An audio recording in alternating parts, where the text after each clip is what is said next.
Hey guys, F126 here, and welcome to highlights of ILR. I wasn't expecting to be racing here, but unfortunately, due to the F1 league's closure, due to Luke now having university commitments, I decided to sign up to ILR, which is a Friday league, probably the second best league on F1 after AOR.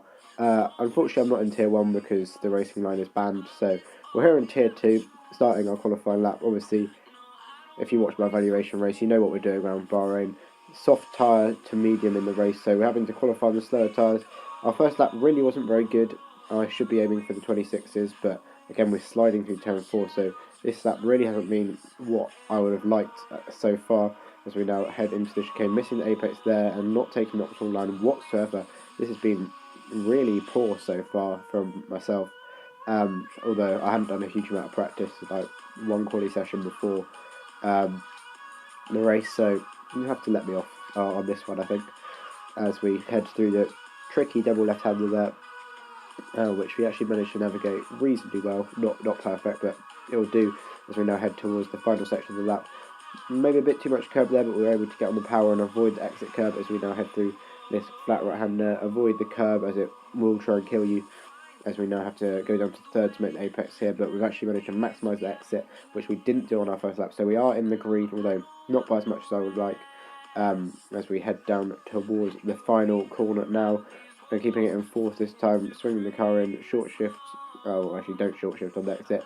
DRS now, ERS will run out just before the line, and it's a 27 flat, which isn't great, but not the end of the world. I don't think it would have been much higher if we had managed to put in a banger, because we'd have to have done a very low 26.7, which wasn't going to happen. So third on the grid, top soft run up, pretty much what all I could have asked for. As we now head into the race. Sorry that I skipped off the results there. Just go back and pause it if you want to have a quick look. So it's Bonkers on pole, Chris Macker-Jones in second, with myself in third. The game is bantering and telling us to do the two-stop, even though the one stop's quicker. And we'll put a bit of extra fuel in the car so we can run a bit more rich mix during the race. So, it's race time here for my debut in ILR. Here we have 3 lights, now we have 4, it's 5 lights. And it's lights out and away we go, and the Mercedes hasn't actually moved there. I think he's got a delayed start. Luckily he ghosted, we're able to go through him, so I think we've actually managed to maintain second. We've got Antmaz on the inside as the Ferrari's very cautious into turn 1. I think he's been pushed wide into me there. We're going to try and hang it around the outside, claim the apex for turn 2, and we've actually taken the lead here. So a dream start for us pretty much, as there's contact behind, but no, it wasn't a dream start. The Ferrari has been lagging, and here he is. Still lagging, I assume, because he's very slow on exit turn 4.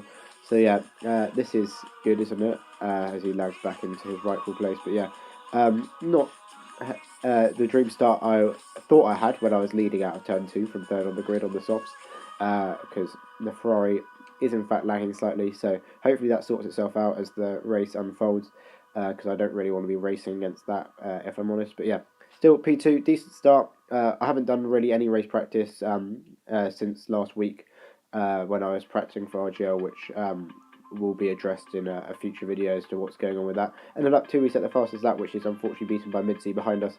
So we're just looking to close down to Chris now in the Ferrari. Depends how hard he's pushing, but his tyres will probably go off on like lap 5. So that should allow us to catch up. As you can see, he's still lagging a bit, but not as much as he was at the start. But now skipping to lap 4, we improve, but Midseat improves even more as that's the fastest lap of the race. We do have the DRS, so we closed a lot of that lap, but we take the sensible option. We decided not to go for it into turn 1. He's still moving back and forwards a bit. I think rubber banding is the technical term, I don't know. So I'm not particularly confident when it comes to racing him, but if he's holding us up, we're going to have to go for a move, and hope he can hold up Midseat. But as you can see, we actually got very close to the back of him there, and given what his car's doing, he somehow did not get absolutely blown up by the desync on this game, so that was a surprise to me, as he's now been defensive for no reason into there, so he's played himself there, because we're going to go for the switchback as we now head down towards the double left-hander, but he's sideswiped us, and again, the second one was probably lag. I hope the first one was lag as well, because otherwise that's very poor driving from him, as he's still lagging, so this is not going to be easy. Midseat's pretty close behind us, so hopefully if we can get past, he then holds up Midseat equally, as he's just warping everywhere in front of us at the moment. This is quite nervous when you're sitting in a league race actually in with a chance to do well, which has been rare for me in the past year, and you've got a car where you don't know where he's going to be. But we're going to have a look into the last corner, but we're going to turn the ERS down briefly so we make sure we get the DRS and then still brake later as to claim the apex, and we have got the DRS there as well as cleared him before the final corner. But after ruining our lap, he decides to come in the pits and let mid C3 with absolutely no problems, which is not what I want to see, but we'll live with it as we now skip to the end of lap number 5. At this point, just looking at conserving the tyres because I know it's not as easy as you may think to do the one stop. I managed it pretty easily in the evaluation race, even with the spin, but as we actually set personal best there. But it turns out tyre wear can actually be quite bad, as we now have Mincy looking up the inside into turn 1. Later on the brakes, we're going to leave him just enough room if he wants to hang it in there, which he sort of does, but not really. And we managed to maintain it for the moment, but he's clearly using all the modes as he heads down towards turn number 4. He's going to have a look up the inside. We're going to leave him the space. We're going to give him the racing room that he deserves as he's alongside, and he's actually got the better exit despite us having the outside line. So we're going to tuck in behind him. Early stages at this point with no need to waste time battling, so we'll just follow him around. Hopefully his tyres drop off. I think he is pushing quite hard, so I'd assume his tyres would drop off as we skip once again a few laps later to the end of lap 9, I believe. So he did start to pull a gap, but now his tyres have started to drop off. I've actually conserved my tyres for once, which is a miracle, I know, as we're now in the DRS heading down towards turn 1. He's holding his line, so we're not going to go for it into turn 1. Going to stick nicely behind. We're actually a bit late on the brakes, but I knew that was going to be the case because I'd noticed in previous laps when coming up behind him that I could close a lot into turn 1, so we're a bit cautious as well. But we've got the run off turn 2 with the superior traction and probably some modes as well, as we're now up the inside into turn 4, and I think he's going to let us have it there. So mid-C played a sensible game, not wasting time by battling, and as a result we're in a position here where we're actually gaining ourselves time despite being on the worn tyres by DRSing each other and not battling, which is crucial to make sure we don't get undercut too badly by Chris Macca in the Ferrari. So coming to the next lap, mid-C in the DRS once again. This time I'm actually going to defend because I don't want to be held up behind him, but if he does manage to force the issue, we're not going to fight it too hard. He has a look on the inside of turn 1, but he doesn't have the traction on the exit due to his worn tyres. So we maintain the lead pretty easily there, and he doesn't able to have a look into turn 4 as we skip to the end of lap 11. Pit stop time, if you remember the evaluation race, this was the lap I pitted. We're going to go for it again. Mid-C, for some reason, to my shock, continues to run the lap, even though his tyres have been on the rope for 3 laps now, pretty much. So he's clearly worried about the life of the mediums. He's not convinced he can make them do whatever 18 laps. That's probably wrong, but 18 laps maybe. So he's having to take the softs and extra laps. So hopefully the undercut will be crucial. And if we can get him out of our DRS, then we're on for a very good chance of taking the win here. And as you can see, that's Chris Macca in the Ferrari only passing us just now. So I don't know what's gone on with him, but he's had, what, a 7-lap undercut? He pitted lap 4, and he's only that far ahead of us. So he must have been involved in something. I watched the stream back, but I didn't catch it, I don't think.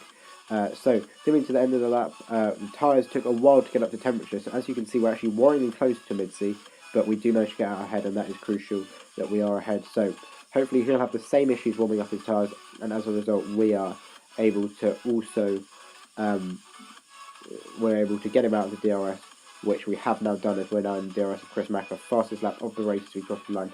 Mid-C, quite far back actually, 2 seconds, I can't see it, my screen is too small. Chris goes defensive into turn 1, we're going to have a look on the outside, but then go for the switch back as we force him to take the tighter line. Now around the outside of turn number 2, he's very fair, giving us a lot of racing room there, so that's very kind of him, maybe aware that the game is not very good and will probably crash, as we're going to have the superior run into turn 4 side by side. We need to leave him the space on the exit, as we've got a bit of oversteer there, over a bump maybe, as he's still having a look. We actually should have kept the position there, but we've understeered wide, and he's pulled off a beautiful switchback on us there to reclaim the position, which did not leave me best pleased at the time, I can't lie, but there we are. It was actually a very, very impressive move from him, as he's now, I don't know, I guess he's locked up. I hope I didn't hit him on his screen, as we're going to have a run with the DRS again, but I don't really want to run side by side into this corner, so unless I can get ahead, which I haven't, we're going to back out of that one.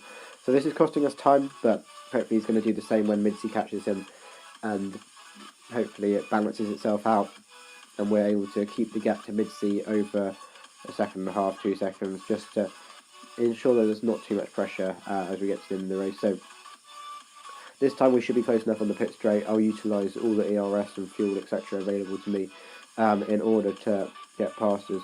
We're taking a good line through the final corner, short shifting to 4th as we're now getting the slipstream in the DRS.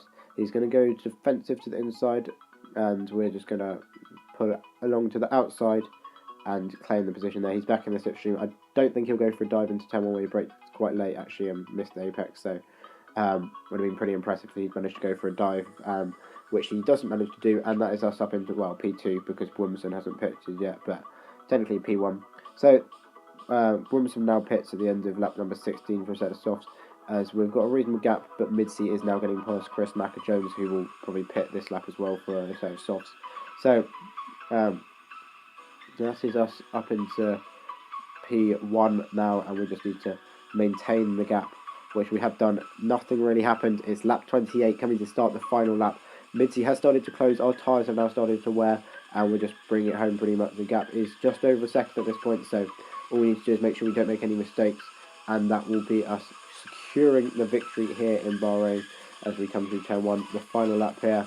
It's been a very, very long time since I last won Canada in Formula Xbox on the 3rd of March, some 7 months ago, and then another 8 months before that, back to F1 2016 for my second most recent win before that. But today could be the day, our first win on F1 2018, equaling our tally from 2017 already after, what, a month and a bit, and it's going to be so awesome to finally do this. Even though, yeah, sure it is tier 2, but fireworks going off already. We haven't won yet, calm it down. But there are some very good drivers in this league. AOR F2, F3 drivers. I think Wilmson's in F3, I think, or maybe F4. So people who are, in theory, better than me according to the AOR tiering. So it shouldn't be easy, as Midsy has closed it within a second, but there's only one corner to go now. It's not going to be anything he can do unless we drop it or get a puncture or something, which would be rather embarrassing, but as I've hyped up the win, you know that's not going to happen. We come around the final corner now, and it is going to be a win for us here in Bahrain of ILR2, and we come across the line there for first place and our first win in over 7 months here, and unbelievable feeling to finally take the victory. As we see the podium there, myself in the Force India, my first ever league race win in a car which doesn't have a Ferrari engine, number 26 Force India there, and we are collecting the trophy there.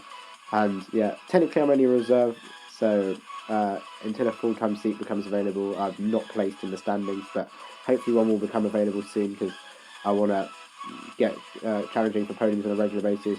I might have to miss a few races, so the championship might be out of the question, but yeah, just so good to be fighting at the front again. As you can see there, the results. Me from just under a second from Midsy. Wilmson, great drive from him from 11th in the grid to 3rd. Chris Macker into 4th with Shazoo Burnouts from also near the back taking 5th. And Josu Alzugari, yeah, good, in 6th. And Pelzeri, I think he must have been caught up in something in 7th because he is very quick. But yeah, there we go. A win for us there. Unbelievable to finally be back on the top step of the podium. And hopefully many more to come over the course of this game. AOR Australia coming out soon. Thanks for watching, guys. Goodbye.